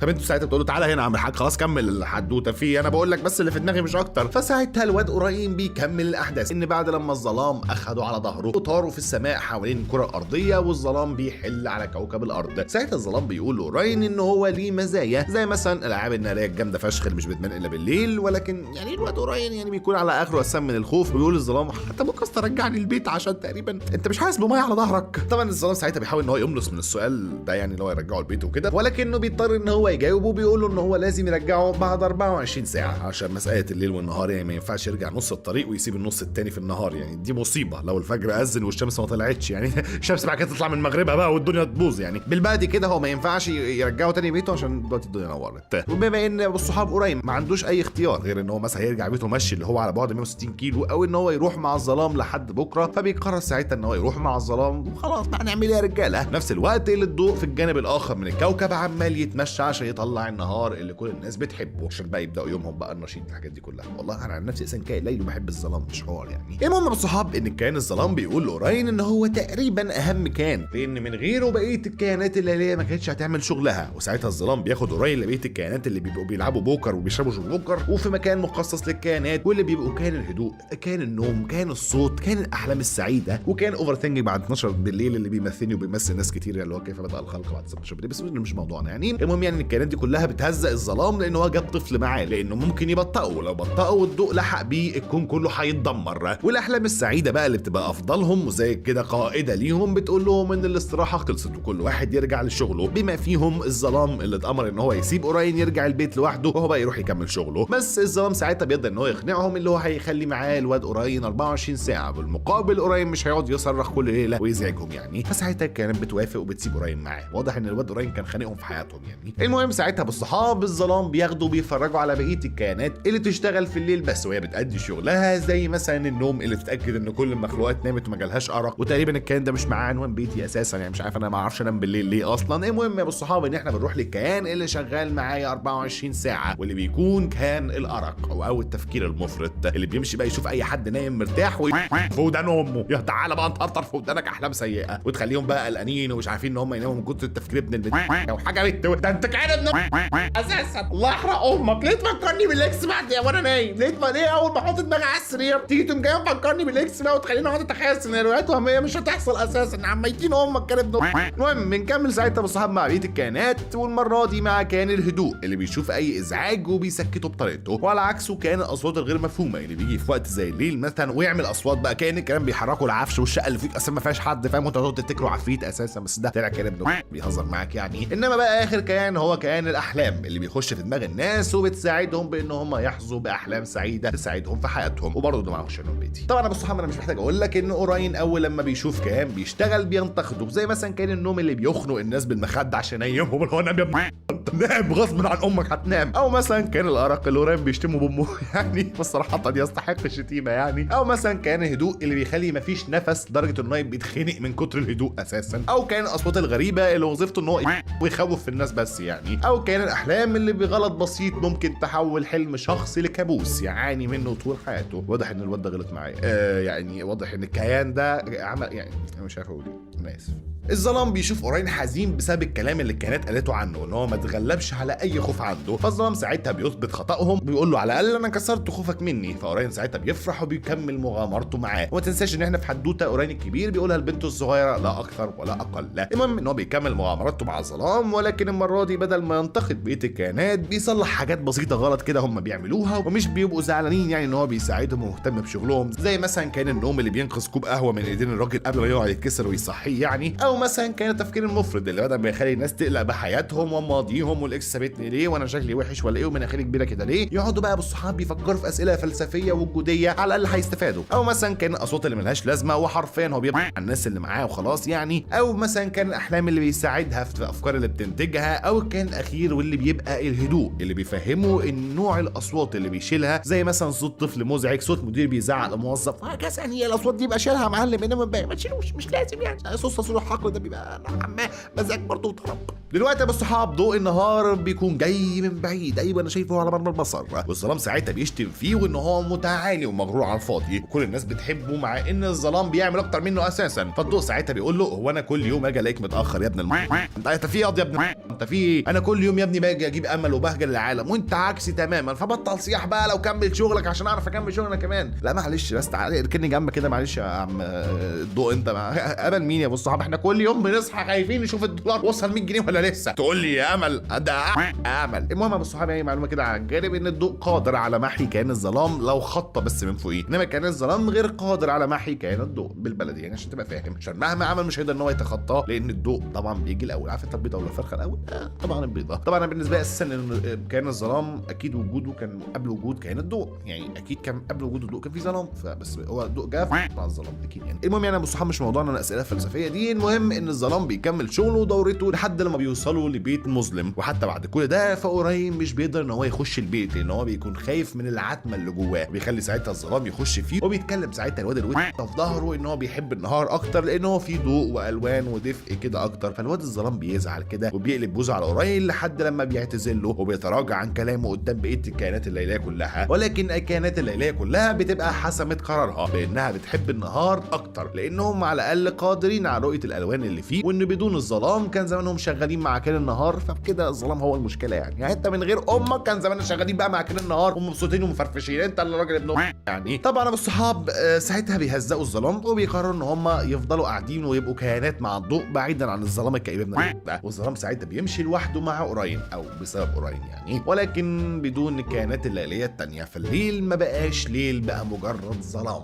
حرفيا ظلام بس. فبيقرر ساعتها الظلام ان هو يستسلم ويسيب بقى الضوء يمحي من الكون بما ان هو ما ملوش لازمه يعني. واوراين ساعتها بيفضل يزن عليه ويحاول ان هو يقنعه ان هو يعني يا اسطى ما ينفعش الكلام ده، ولكن بدون اي فائده. والضوء ساعتها بيجي وبيمحي الظلام، وبكده بتكون خلصت الحدوته اللي بيحكيها اوراين لبنته. لا الفيلم لسه ما خلصش، الحدوته اللي اوراين بيحكيها لبنته بتكون خلصت، ولكنها البنت مش بتعجبها النهايه يعني، بتسال بقى يعني ممكن بس يعني يا حاج اغير تفسيره النادي واكمل حكي انا يعني ما في الكلمه يعني. فساعتها ابوها بيوافق وبتكمل الحدوته بان في بنت بتظهر لاوراين فجاه وبيكون اسمها هيبيتا، مش عارف يعني قلت اسمها صح ولا بس مش موضوعنا. المهم بالصحاب البنت دي بتبقى بنت اوراين ولكنها في الحدوته بتاعته يعني. المهم انها بتقول له ان هو من غير الظلام مفيش ليل، ومن غير الليل مفيش نوم، ومن غير النوم الناس هتموت مثلا يعني. وعلشان ترجع كائن الظلام بتقول قصيده عن الظلام، اثناء ما بنشوف كائنات الظلام زعلانه ومكتئبه لان الضوء على عكس ما توقعه هو مليان دوشه وقرف بقى وخناقات وبيب بيب بيب والكلام ده كله. وبما ان الليل ما جاش فالناس الناس بتبقى زعلانه من النهار وعايزه الليل يجي عشان يعرفوا ان هم يتخمدوا يعني. ساعتها بالصحاب النهار او الضوء بيعرف اهميه الظلام. انما بقى عند هيبيتا فكل الكائنات الليليه بترجع لاوراين، وكان الهدوء بيخلي الدنيا هاديه، وكان النوم بينيمه، وكان الحلم بيخش في عقله وبيخلي كائن الظلام يرجع في الحلم بتاعه. ولكن بسبب خوف اوراين من الموت فالموت بيجي في الحلم هو كمان، وبيكون بؤره بتسحب الظلام ليها، وكان ساعتها هيموت اساسا لولا ان كائنات بتصحيه، وبكده الحمد لله بتكون انقذته، لان اللي بيموت في الحلم بيموت في الحقيقه. طبعا انت عارف الاحلام اللي الواحد بيحلمها ان هو بيقع من الدور ال 15 فاهم، ولكن قبل ما يلمس الارض على طول بيصحى. انت بقى لو لمست الارض الله يرحمك يا صديقي. المهم يعني بالصحاب بما ان الظلام ما ماتش في الحلم فاوراين بيخرجوا من عقله وبيرجعوا الحياه تاني بقوه الصداقه والحب والمعلبه. وساعتها بالصحاب الظلام بياخد اوراين وبيرجع الليل للعالم من تاني، والظلام بيرجع اوراين لبيته وبيودعه. اوراين ساعتها بيكون اتغلب على مخاوفه، ونشوفه هو عجوز وساكن مع بنته اللي مخلفه ولد، وكل حدته دي اساسا بتكون بنت اوراين بتحكيها لابنها. فلو مش فاهم حاجه فانا كمان مش فاهم يعني. بص هو بالبلدي كده هو الحدوته دي اساسا بنت اوراين بتحكيها لابنها، فانها يعني هي بنت اوراين بتحكي لابنها ان ابوها حكى لها ان هو حصل معاه، واخد بالك انت؟ يعني مش عارف اللفه دي ليه يعني. المهم ان الفيلم بينتهي مع ازاي اوراين اتعرف على مراته واللي تبقى سالي لما راحوا مع بعض القبه السماويه بعد لما هو قدر ان هو يتغلب على خوفه وحبوا بعضيهم، وانتهت الحكايه نهايه سعيده. وطبعا احنا حياتنا ما بتنتهيش نهايه سعيده لان الكلام ابن اسمه التفكير المفرط قفش دماغي دلوقتي ومش هيسيبها. اتذكر يحضرني في هذه اللحظه يعني مدرسه كده كان اللي يعمل حاجه غلط ما كانش عندها حوار عصايه واضربك على مؤخرتك بعصايه وافتح ايدك يا ابن افتح لسوعك بيها، لا ما كانش عندنا الكلام ده. بقى كانت المدرسه دي اخترعت نوع جديد من التعذيب في البني ادمين يعني الاتحاد السوفيتي ذات نفسه لما كان بيعذب البشر ما كانش عارفه يعني ما فكرش فيه اساسا. كان بتجيب ضفرها تحط ضفرها تحت ضفر العيل وتدوس. جرب تعمل كده في نفسك وحس قد ايه الموضوع مؤلم. فدول اطفال في سن كان تانية ابتدائي يعني. حسبي الله ونعم الوكيل فيك يا مدرسه، انت مدرسه عامله نضرب لحد دلوقتي. مش عارف انا بتكلم في الموضوع ده ليه يعني، بس ما علينا يعني ما علينا يعني. المهم ان احنا بناخد بالنا ان بعد الحصه بتاعت البيت الكلام ان محدش يقدر يسمعه غيره، لو فتحت بيتين بقك هحط صوابعي في حواجبك والى اخره يعني. ليوناردو بعد كده بيلاحظ مشكله الواد ده وبيقول ان هو يقدر يتخلص من الروبوت منين ما هو عايز، ولو خايف على مشاعر الروبوت فانا هساعدك تكتب له رساله حب تنفصل عنه بيها. مش عارف انا ايه تكتب له رساله حب تنفصل عنه بيها، وكان خاطب الروبوت ولا ايه يعني. المهم تاني يوم ابو الصحاب ايلاي بينزل يفطر مع ليوناردو اثناء ما الروبوت بيقرا الرساله، وبينزل قدام ايلاي يرمي نفسه في الزباله ويبص له وهو حزين منه كده وياكل ايس كريم عشان يموف اون من ايلاي، بيتفرج عليه من بعيد وهو بيلعب مع ليوناردو فرحان كده. اخصى عليك يا جدع، اخصى، ده انا كنت ريموت وبحميك يا ابن الكلب بتاعت الفصل. فاهم انت اللي هي ايه؟ على فاكر شيل طارق كابو؟ فاكر انت غادة عادل في الفيلم كانت البنت المتكبره بتاعت الجامعه والكلام ده، هي شبهها كده يعني، او شبه كلوبي برضه فعلا. وطبعا بنت الباشا دي بتزعج مالكن، فمالكن ساعتها بالصحاب بتعاقبها بتخليها تاخد ليوناردو غصب عنها معاها البيت، وكتفريغ عن النفس بتتكلم معاه وبتقول له ان النهارده عيد ميلادها وان ابوها مش مهتم عشان اخوها جاب ممتاز في الامتحان، فقاعد ساعتها يدلعه ويهشتكه ما قالهاش حتى كل سنه وانت ميته. وبدات ساعتها انها تحس بالغيره من اخوها يعني. فليوناردو ساعتها بيقول لها كملي يا بنتي قلبي معاكي والله. فجت ساعتها بتقول مين اللي اتكلم؟ مين يتكلم؟ فليوناردو بيختصر الموضوع بيقول لها ايوه انا اتكلمت، مش لسه هقول لك بقى انا بتكلمت. ايوه بنتي انا اتكلمت خلاص يا امي. ايوه انا اتكلمت ومحدش هيصدقك عشان محدش يقدر يسمعني غيرك وانت مميزه والى اخره، ولو فتحتي بقك هشدك من مؤخرتك. المهم ان هو بيحس كده بالصحاب ان بنت جايد دي مغروره يا سيخو يعني. فبيقول لها ساعتها بص يا بنتي انت مش حلوه على فكره، انت مش جامده، انت تعيسه زي ناس كتير هم كانوا جامدين بس مغرورين ومحدش بيحبهم ولا هم بيحبوا حد ولا حتى بيحبوا نفسهم، وانك حاطه على نفسك حمل انك من اسره غنيه وراقيه يعني، فبتحطي على نفسك توقعات وامال انت اصلا مش قدها، انت عيله هبله اساسا. وانا لازم اقول لك الحقيقه، ابوكي ده شخص مش مميز ولا ليه اي لازمه، هو بس شخص اتولد في بقه معلقه ذهب فحط المعلقه الذهب دي في مؤخرتك قصدي بقك يعني. فبقت ساعتها تبدا انها تستوعب انها مش مميزه للدرجه وانها وعلى الحيوانات. ولكن ليوناردو اللي انا هقول له ليه عشان انا زهقت من كل شويه ليوناردو هقول له ليه اصلا زي اسم الفيلم يعني. المهم ان ليو بيقول له ان الطلاب بيستفيدوا منه بيخليهم احسن، زي مثلا الواد اللي اسمه تي جي اللي كان زعلان جدا ان هو طلع له شعرايه في ظهره، بس ده مش السبب حزنه اساسا يعني، اكيد مش شعرايه سبب حزنه، انما هو سبب خوفه ان ابوه مش مشعر بني ادم عادي، مش عارف بني ادم عادي مشعر بس لا يا باشا ده شمبانزي تقريبا، فالواد خايف ان هو يطلع شبه ابوه يعني. المهم يا ابو الصحاب يعني ان الواد ليو نصح الواد ده بانه حتى لو ورث حاجه من ابوه وجهه زي مناخيره مثلا او شعره، فالناس تفضل تحبك زي ما انت عادي يعني. او مثلا الطالب اللي اسمه كول او الكلاون اللي مشكلته ان هو كان بيستخدم صوت مزيف وصوته الحقيقي مسرسع فشخ اساسا، خليه ساعتها بيشجعه وبيقول له ان صوته حلو وشبه المغني بتاع نهايه الاسبوع ده، والواد اتحمس وغنى اغنيه لنهايه الاسبوع وكله حبه والدنيا زي الفل يعني. اول مع لها وبيقول لها كلام حلو يعني برضك البت تبقى زي الفل. المهم الصحاب ان تيل بقى بيغير من ليو لما واد جديد جاي ياخد ليو، قام تيل ناطط معاه. المهم ان هو بيعرف من الواد مشكلته وليه الناس بيتنمروا عليه، وده علشان حاسس ان هو عنده نقص او الحاجه المميز بيها هي التنمر يعني. فالسلحف تيل بيقول له ان اكيد عنده حاجه مميزه بس عشان انت حمار ابن مش عارف تميزها، انت غبي. انا بحاول اخليك بني ادم وانت حيوان مصر. المهم ان الواد ساعتها بيقول له ممكن، بس في حاجه نفسي اعرفها، هم الاطفال بيجوا ازاي؟ ذا براذر اسك جود كويتشن. لما تكبر هقول لك. فتل ساعتها بيقول له بص يا معلم انا هشرح لك. بص هي الام بتكون بتسبح على وش الميه تمام، فالذكر بينط عليها. بعد بقى 24 ساعه من النطه دي الام بتطلع على الشط عادي تحط بيضها فاهم على الشط عشان السمك ما ياكلش بيضها يعني. ولما بقى بيفقسوا البيض ده بيرجعوا تاني بقى للام. فالواد ساعتها بيقول له انت بتقول يا معلم انا امي بضتني يعني ولا ايه؟ ما انت ابن فرخه.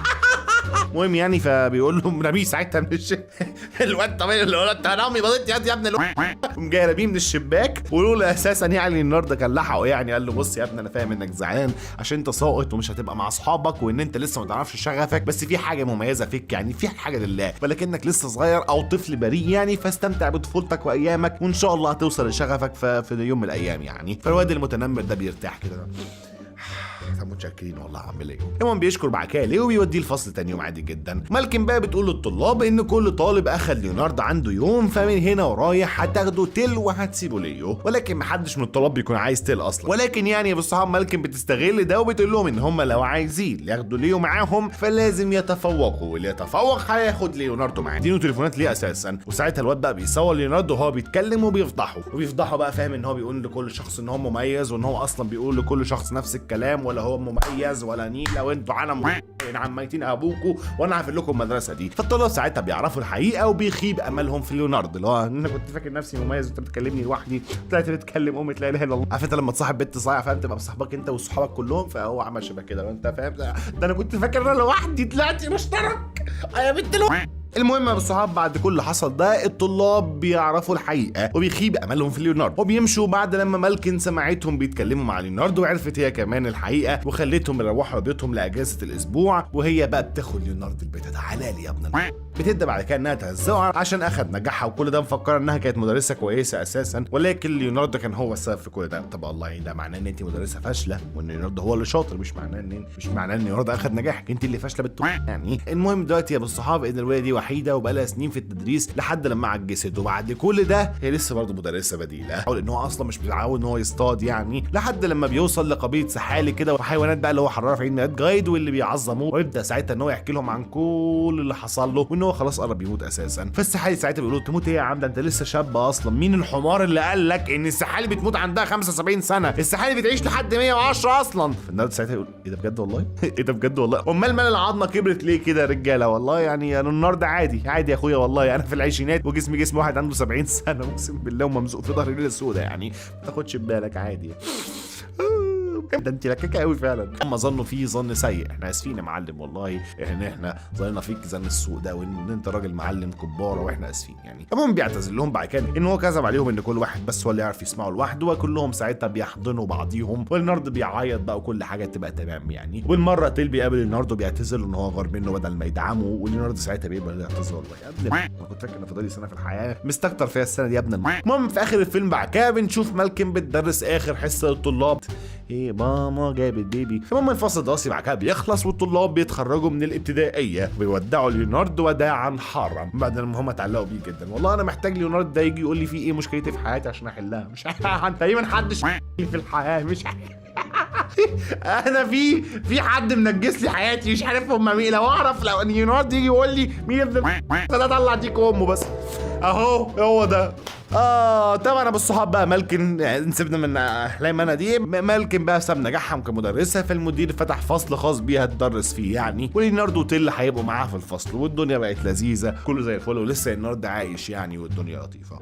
الحدوته بتبدا مع بنت مراهقه اسمها روبي، وبتكون عايزه انها تروح حفله على مركب فوق الميه، ولكن عيلتها بتبقى ممنوعه انها تلمس الميه نهائي. فروبي ساعتها بتحاول تقنع امها ان كل حاجه مدروسه وانها مش هتلمس الميه خالص، بس امها ساعتها بترفض برضه لان العيله مش بشر انما هم سمك. طب ما هم سمك اكيد بيبقوا في الميه. المهم بالصحاب روبي بتكون عايزه انها تستكشف البحار والمحيطات واي حاجه ممنوع منها، وبتقول لها ان في وحوش كانت عايزه تاذيهم زي كراكنز، والكراكنز ده هو كائنات اسطوريه عملاقه كده شبه الحبار يعني. وعشان كده عيله روبي انتقلت للعيش مع البشر، ولو اي بشر يسالهم ليه لونهم ازرق ولا حاجه بيردوا عليه ان هم من كندا. ما تعرفش هو ايه علاقه كندا بالموضوع، بس الواضح ان الموضوع شغال معاهم زي الفل يعني. زي ما بتلاقي واحد اسمر زي ده فيقول لك انا من افريقيا، مش حالك. روبي بتروح المدرسه وبتقابل صحابها وبتقول لهم انها مش هتعرف تروح الحفله للاسف لان امها رفضت، ولكن صحابها بيقولوا لها مع نفسك بقى احمر انت، احنا رايحين للحفله. روبي ساعتها بتقرر انها تروح الحفله ولكن من ورا امها، وبالمره بقى بالصحاب بتطلب من الكراش بتاعها اللي اسمه كونر ان هو يروح معاها الحفله في السكه كده. وانا مش عارف صراحه ليه واد كونر ده قلب على الواد بتاع بيبي كام داون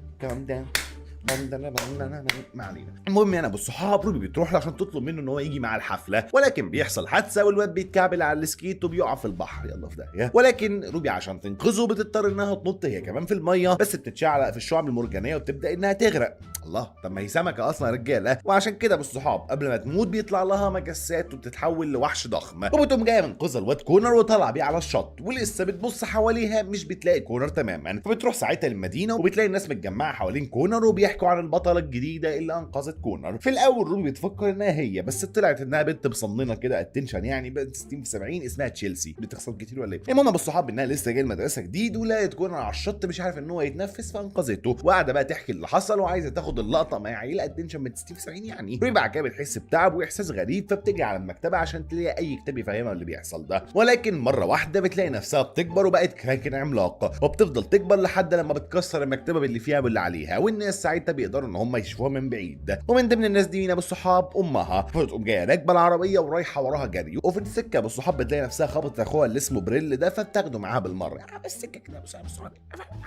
المهم بالصحاب بعد جري كتير الام بتوصل لروبي وبتفضل تهديها لحد لما بترجع لحجمها الطبيعي من تاني. بعد كده بتاخدها للبيت وبتشرح لها ان البنات العيله دول لما بيبلغوا بيلمسوا الميه بيتحولوا لكراكن ضخم ممكن يتحكموا فيه منين ما هم عايزين. بس روبي ساعتها تتعصب لان امها خبت عليها الموضوع ده سنين كتير، ده غير انها قايله ليها ان هم مستخبيين من الكراكنز وطلعوا اصلا هم كراكنز. لسه اقول الموضوع ده يعني. المهم بالصحاب روبي بتتعصب وبتطلع اوضتها وبتبقى زعلانه ان امها لسه مخبيه عنها حاجه زي كده يعني، ولكنها بتفتكر خالها العبيط وان هو هيقول لها اي حاجه، فتروح ساعتها وراه بتساله مين اللي بعتك يا اسطى. فخالها ساعتها بيقع بلسانه وبيقول لها ان جدتها هي اللي بعتاه. فروبي ساعتها بتتصدم كده، انا عندي جده من امتى الكلام ده رجاله. بتقرب بعد كده انها تروح تقابلها فبتنط في الميه بتتحول لكراكن وبتبدا في طريقها مع خالها بريل.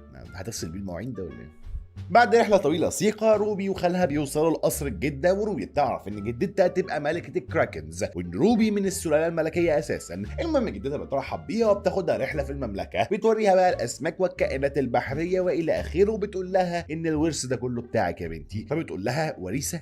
انا وريثه كل ده؟ وريثه ايه حضرتك؟ وريثه المملكه دي؟ يا نهار اسود ومنيل. بقول لك يا جدتي انا الشخص الغلط يا ماما للمملكه دي بقى، انا ما بعرفش اكلم اتنين صحاب على بعض. ولكن جدتي ساعتها بتقول لها انها مميزه وان في كتير حاولوا يسرقوا العرش زي حوريات البحر ولا 60 في 70 يعني، وان حوريات البحر دول ضعاف مقارنه بالكراكنز. فملكتهم نريسا لقت سلاح يقدر ان هو يقتل الكراكنز، ولكن بعد قتال طويل روبي اتحولت لكراكن وهزمت نريسا دي واخدت السلاح منها، وبدل ما تدي السلاح ده لمملكه الكراكنز تقويهم خبت السلاح واخدت بنتها اللي هي روبي يعني، وهاجرت جنسها وعرقها كله طلعت تعيش كبشريه مع البشر، قصدي كخنزيره مع البشر. ولكن ابو الصحاب روبي بتقول لجدتها بقول لك ايه، انا ماليش دعوه بالكلام ده كله اللي انت بتقوليه ده يا حاجه، انا عايز اعيش مع اصحابي واحب الواد بتاع بيبي كام داون كام داون مننا هو انا عايز اعيش مع الواد ده، واستاذنك بقى تيتا معلش هرجع البيت وابقى اجي لك بعدين يعني. ولكن روبي وهي راجعه البيت بيهجم عليها صيادين الكراكنز وكانوا هيموتوها لولا ان بتيجي البت الاتنشن من 60 70 اللي هي تشيلسي دي وبتنقذها، واللي بنعرف اساسا انها حوريه بحر. ما تقول كده من الاول بقى. تشيلسي بالصحاب بتكون متحمسه انها لقت شخص تشارك معاه اسرارها، ولكن روبي بتقول لها بقول لك ايه ياما معلش سيبيني في حالي، انا عايز اروح اكل وانام يعني واعمل اللي كان نفسي فيه ولا كان اي حاجه. حاسه السلام عليكم بقى رجاله ماليش دعوه والكلام ده. تاني يوم روبي بتصحى من النوم تنعم بتعوم وهات يا لعبه وركسي هبي هبي شبي حب اللعب في وقت اللعب ونونو ما علينا يعني. المهم الصحاب بتصحى من النوم وبتعمل نفسها كانها ما حصلش اي حاجه، ولا قلت يا واد طنش خالص ولا كان في اي حاجه حصلت. بتروح بعد كده مدرستها، ولكن كل الطلاب والناس بيكونوا بيتكلموا عن اللي حصل وان في وحش كراكن عايز ياكل المدينه واي حاجه تيجي في سكته. انا عندي سؤال بس معلش، طالما في بنات ووحش كراكن وبنات التانيين حريات بحر والولاد حاطين كلاب بلدي، طب فين البشر في الموضوع اصلا؟ المهم ربع بالصحاب بيجي لها ازمه قلبيه وبتخش الحمام عشان تعرف تتنفس براحتها. بتلاقي بعد كده تشيلسي داخله عليها فبتطلب منها مساعده ازاي تتاقلم على حياتها. فالبنت اللي اسمها تشيلسي دي ساعتها بتاخدها وتفسحها في البحار كده وبيبقوا اصدقاء هما الاثنين. روبي بتكون عايزه انها تنهي الخلاف ما بين الكراكن وحريات البحر، فتشيلسي بتقول لها ان هما ممكن يحلوا الخلاف ده لو لقيت السلاح اللي امك خبيته واديتيه لحريات البحر وظهرنا ان احنا مسالمين مع بعضينا. هو انت بجد مصدقه الموضوع ده يا ماما؟ انت بجد يعني وصل بيكي درجه الغباء انك تصدقي اللي هي قالته؟ يعني انت حرفيا تسلمي القط مفتاح القرار؟ وانا صراحه مش عارف هو ايه القرار ده، بس هو المفروض حاجه بتتفتح بالمفتاح يعني، بس ما علينا يعني. الحماره المتهوره بتاعتنا اللي اسمها روبي بتوافق، فتشيلسي ساعتها بتاخدها للمكان اللي السلاح مستخبي فيه وتقول له روبي يلا بقى انطلق يا وحش، حرفيا وحش يعني. المهم بعد عده محاولات فاشله بتروح لجدتها عشان تدربها على قوه الكراكن، وكل مره البت بتبقى اقوى بتوصل لمكان ابعد لحد لما بتوصل للسلاح، ولكنها برضه مش بتعرف انها تاخده. فبيجي لها ساعتها فكره انها تستشير امها في الموضوع ده وتاخد بنصيحتها، وفعلا بتروح لها بتبدا انها تحكي لها كل حاجه من اول موضوع تشيلسي لحد موضوع السلاح وجدتها لحد يعني من طقطق لسلام عليكم وعليكم السلام. ولكن طبعا امها بتقول لها انت عامله صداقه مع حريه بحر؟ يا نهار اسود ومنيل، كمان بنت ملكه حريات البحر اللي انا قتلتها؟ يا نهار اسود ومنيل، روحي يا بنت الكلب الله لا يسيك مفيش خروج من البيت، يا نهار اسود ومنيل. ولكن ابو الصحاب روبي بتتعصب وبتكسر باب البيت وبتروح لمكان السلاح عشان تاخده غصب يعني. غشيمه البنت تقول ايه؟ امها بتتعصب هي كمان وبتروح للجده وبتقول لها انها تبعد عن بنتها وان سبب افعالها دي. فدلوقتي روبي عامله صداقه مع بنت ملكه حريات البحر وهتطلع ميتين ابونا، ولكن الجده بتقول لها ان نرسا ما عندهاش بنت اصلا، يعني ملكه حريات البحر ما عندهاش بنت اصلا. يا نهار اسود، تكونش دي هي الملكه ذات نفسها. المهم ان عند روبي بتقدر فعلا انها توصل السلاح وبتدي لتشيلسي، ووسع بقى بالصحاب للحبكه اللي مش متوقعه اطلاقا اللي لسه متوقعها من ثانيتين دي. تشيلسي بتطلع هي ان لسه فعلا ملكه حريات البحر. تن تن تن الصدمه، يا ما كنتش متوقع تماما بعد الجمله بتاعت الجده. المهم زي ما قلت لك يا ابو الصحاب، تشيلسي بتطلع هي نسا واستخدمت روبي عشان توصل للسلاح وتنتقم من امها وتاخد العشر بتاع الجده وتقعد هي عليه. المهم نسا بتقدر انها تهزم روبي بسهوله جدا يعني، وبتخليها يغمى عليها. بعدها بتروح للمدينه وبتكسر بيت عائله روبي لحد لما بتوصل لام روبي وجده روبي ذات نفسها. وساعتها بينزلوا بالصحاب قتال مع البت نيرسا، او بمعنى اصح بينزلوا فشخ في البت نيرسا. وبعد دهاء وتالق من البت روبي بيقدروا ان هم يدمروا السلاح ويحبسوا نيرسا، وبقيه الشعب بيعرف ان روبي كراكن بس بيسقفوا ليها لانها انقذتهم. روبي بقى مع كل رعايتها بيعيشوا في سلام وشغالين بقى ايه بيبي كام داون كام داون والكلام ده كله. والله مش عارف انا ايه الحبكه الدراميه الجامده فشخ دي، فكرتني بنكته كده قديمه. طبعا الناس كلها عجبت بالنكته الاخيره انا كنت قايلها يعني، فطلبوا مني نكات تانية، بس والله ما هزعل. خدوا تخلص الحدوته وتعالوا اقول لكم نكته جديده. بيقول لك يا ابو الصحاب كان في طابور في الجيش فيه 200 نفر، فواحد من الطابور ده قام عاطس، فقائد الجيش قال لهم مين اللي عطس؟ محدش رد عليهم، قام جاي مقسمهم ل 100 و100، وقام سائل ال 100 الاولانيين مين اللي عطس؟ محدش رد، قام قاتلهم كلهم بالنار، وقام رايح لل 100 التانيين قال لهم مين اللي عطس؟ محدش رد، قام جاي مقسمهم ل 50 و50، وراح لاول 50 وسالهم مين اللي عطس؟ محدش رد عليه، قام جاي موتهم كلهم. راح لل 50 التانيين قال لهم مين اللي عطس؟ محدش رد عليه، قام جاي مقسمهم ل 25 و25، وسال اول 25 قال لهم مين اللي عطس؟ محدش رد عليه، قام جاي موتهم هم كمان في السكه. وراح لل 25 التانيين وقال لهم مين اللي عطس؟ محدش رد عليه، قام جاي يقسمهم ل 15 و10. راح لل 15 قال لهم مين اللي عطس؟ محدش رد عليه، قام جاي موتهم كلهم. راح ل 10 التانيين قال لهم مين اللي عطس؟ محدش رد عليه، قام جاي مقسمهم ل5 و5. راح لاول 5 قال لهم مين اللي عطس؟ محدش رد عليه، فقام جاي موتهم. راح ل5 التانيين قال لهم مين اللي عطس؟ محدش رد عليه، قام جاي مقسمهم ل3 و2. راح ل2 التانيين قال لهم مين اللي عطس؟ محدش رد عليه، قام جاي موتهم. راح لل3 قال لهم مين اللي عطس؟ محدش رد عليه، قام مقسمهم 2 ل1. راح ل2 قال لهم مين اللي عطس؟ محدش رد عليه، قام جاي موتهم. راح لل1 قال له انت اللي عطست، قال له الله يرحمكم الله. مستوى الكوميديا عندي انا فاكر اعمل ستاند اب كوميدي. ما تنساش تعمل سبسكرايب لايك كومنت شير، ما تنساش تعمل فولو على انستجرام، ما تنساش تعمل فولو كريم اسامه عشان هو اللي كاتب السكريبت ده، وتعمل فولو لزياد محمد عشان هو اللي منشن الفيديو ده، وتخش على الديسكربشن تحت وهتلاقي قناه حدوته جيمنج فتعمل لها سبسكرايب، وهتلاقي القناه بتاعتي اللي هي حسن فتحي فتعمل لها برضه سبسكرايب، وهتلاقي قناه حدوته كان فبرضه تعمل لها سبسكرايب. وانت ماشي كده هتلاقي لينك خش منه على قهوه حدوته، اشرب لك حاجه واستناني جوه، وبقى برضه اعمل سبسكرايب وانت قاعد. وبس كده يا جدع، سلام عليكم.